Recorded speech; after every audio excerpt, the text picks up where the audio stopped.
Assalamualaikum warahmatullahi wabarakatuh. Perkenalkan, nama saya Abdul Karim. Dan saya di sini akan menjawab soal-soal pertanyaan dari bab evaluasi ya, bab evaluasi yang ada di buku.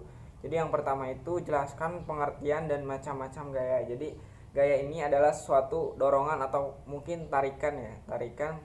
Jadi secara garis besar gaya ini adalah sesuatu yang dapat menyebabkan terjadinya perubahan keadaan. Yang tadinya diam mungkin jadi bergerak, yang tadinya bergerak mungkin menjadi diam. Dan untuk macam-macam gaya ya, jadi ada 3 ya, gaya ini ada 3. Yang pertama itu besarnya gaya, dan kemudian yang kedua itu titik tangkap gaya, dan yang ketiga itu arah gaya. Untuk yang pertama, besar gaya. Gaya gravitasi merupakan gaya luar ya, gaya luar yang harus ditentang oleh badan manusia dalam semua gerakannya. Jadi gaya inilah yang memberikan berat pada badan yang disebut dengan titik berat ya, atau berat badan. Dan kemudian yang kedua itu titik tangkap gaya. Jadi titik tangkap gaya ini ialah titik yang dimana dikenakan pada suatu objek. Dapat diperkirakan bahwa suatu objek ini, titik ini selalu melalui gerak pada objek. Kemudian arah gaya. Jadi arah gaya ini, suatu gaya ialah sepanjang garis geraknya.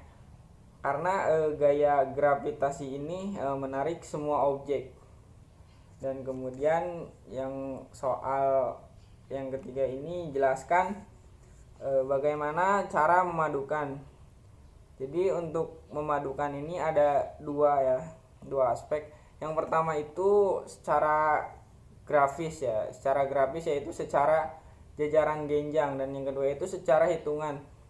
Jadi secara hitungan ini atau analitis yaitu menyusun gaya-gaya yang berada dalam suatu garis kerja. Dan kemudian soal yang keempat ini jelaskan bagaimana cara menguraikan gaya.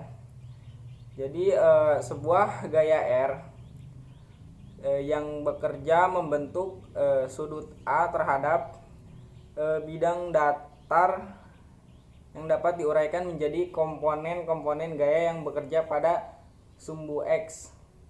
Vertikal besarnya X dan RY itu ditentukan oleh besarnya sudut A. Misalkan Rx sama dengan R cos tan alfa, Ry sama dengan R sin konstan alfa. Dan yang terakhir itu sebutkan peranan gaya. Jadi peranan gaya sentrifugal dalam cabang olahraga.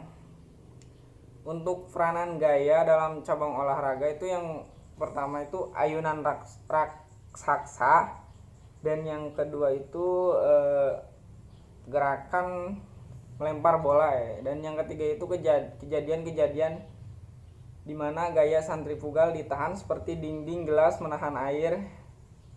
Jadi di dalam olahraga velodrome untuk balap sepeda, lintasan yang miring ke dalam, maksudnya untuk menahan gaya sentrifugal. Dan yang terakhir itu lari pada tikungan. Lari pada tikungan ini akan menyebabkan badan kita terdorong keluar untuk mengimbanginya. Jadi badan kita itu harus condong ke dalam, ke titik pusat. Jadi makin tajam tikungannya, makin contong badan kita ke arah dalam. Mungkin itu aja yang bisa saya jawab ya dari pertanyaan soal bab evaluasi. Kurang lebihnya mohon maaf. Saya akhiri. Wassalamualaikum warahmatullahi wabarakatuh.